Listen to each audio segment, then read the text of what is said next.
a Zoom meeting and set that up. So I'm just in Google, I search for Zoom, I find zoom.us, I'm going to click here and get to their splash page. Now when I'm in the splash page, I always use my school account for this. So when I go to the top right, I'm going to click on sign in.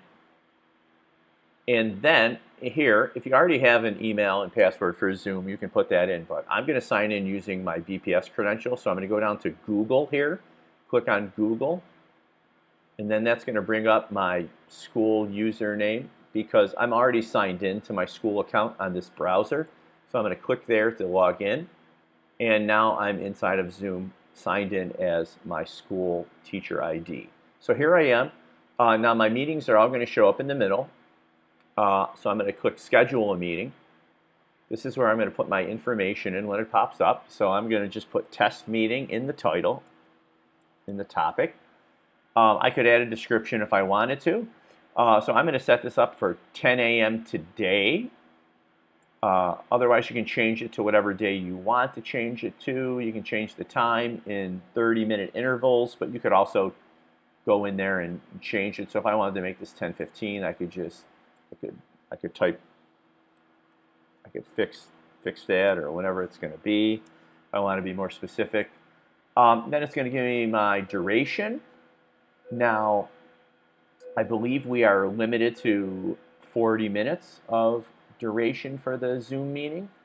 If you leave it at the default of 1 hour, it's going to just let it run until that time runs out. So the one thing I would say though is just in case that really is true with the 40-minute limit, make sure that you schedule your meeting as close to the start time as possible so that you get the maximum amount of time. Make sure your time zone is right. It's not a recurring meeting. Now the meeting ID, there's two ways you can do it. You can have it generate a new code automatically, or you can use your personal meeting ID. So every time I log into Zoom, this ID, this 10-digit ID is my personal meeting room. So if I want this to just be in my own personal meeting room where I always go, I can check that. I usually would use the generate automatically. If I created some templates for Zoom, I could select those here, but I have not done that. It generates a passcode and a waiting room where users have to be admitted by the host before they can join. Video, I can turn on or off by default, so I'm going to turn that on by default because I would like to see the participants and myself. Then options, I can allow participants to join anytime. I can mute them upon entry. I can automatically record it to my computer, which is very helpful for school presentations. And then if I wanted to block users from specific regions or countries, it would check their IP address. I could do that. So I could put those in, but I'm not going to check that. So then I hit save, and now it has generated a meeting. It's going to give me the option to put it on my calendar, any of those 3 calendars I use.